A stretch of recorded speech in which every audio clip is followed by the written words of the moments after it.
तो आज के क्लास में हम पढ़ने जा रहे हैं राष्ट्रीय पंचांग या राष्ट्रीय कैलेंडर, जिसे नेशनल कैलेंडर के नाम से भी हम जानते हैं। याद रखेंगे, शक संवत पर आधारित ग्रिगोरियन कैलेंडर को राष्ट्रीय पंचांग कहा जाता है। याद रखेंगे हम लोग, ग्रिगोरियन कैलेंडर को हम शक संवत पर जो आधारित है उसे ही हम राष्ट्रीय पंचांग के नाम से जानते हैं। भारत के ग्रिगोरियन कैलेंडर को 22 मार्च 1957 ईस्वी को अपनाया गया।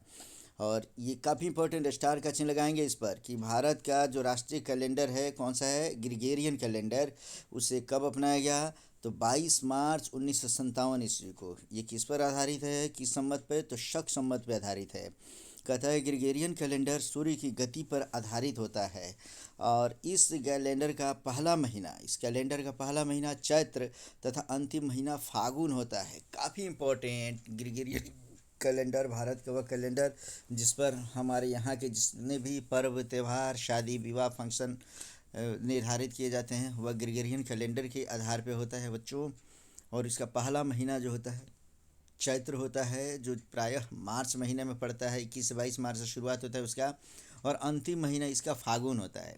यह सामान्यतः वर्ष में 21 मार्च को तथा लीप वर्ष में 22 मार्च को प्रारंभ होता है। शक संवत के बारे में हम जानेंगे कि शक संवत 78 ईस्वी में कनिष्क के द्वारा चलाया गया था, जो कुषाण वंश का शासक था। इस तरीके से जैसे हम प्राचीन भारतीय इतिहास की बात करेंगे तो सबसे पहले हड़प्पा काल आता है, हड़प्पा काल के बाद वैदिक काल आता है, वैदिक काल के बाद महाजनपद काल आता है, महाजनपद काल के बाद मौर्य वंश की शुरुआत होती है। और मौर्य वंश जब समाप्त होता है तो मौर्य वंश के समापन पे मौर्योत्तर काल में अलग अलग हिस्से में कई प्रकार के शासक होते हैं।